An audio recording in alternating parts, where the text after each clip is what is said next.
পিরোজপুরের নেসারাবাদ উপজেলার বলদিয়া ইউনিয়নের ছবির মতো সাজানো গ্রাম বিন্না স্থানীয়ভাবে ব্যাট নামেই পরিচিত।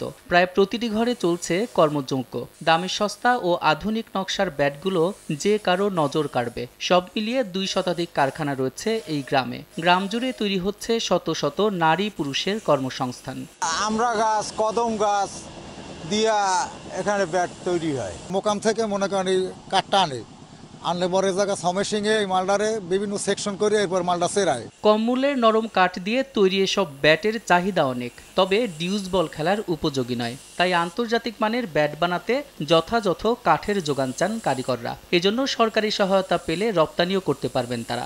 সরকারে গেউ কাঠটা দিতে বাকি হুইল কাঠটা দিতে আমাকে তাহলে আমাদের ব্যবসাটা সুবিধা হইতে।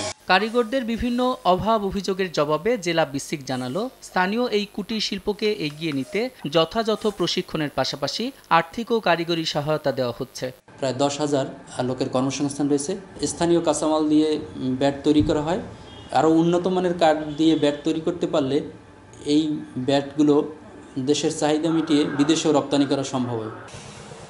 বিন্না গ্রামের প্রতিটি কারখানায় বছরে 20 থেকে 25 হাজার ব্যাট তৈরি হচ্ছে, আর তা থেকে বছরে আয় হয় কয়েক কোটি টাকা। সময় সংবাদ, পিরোজপুর।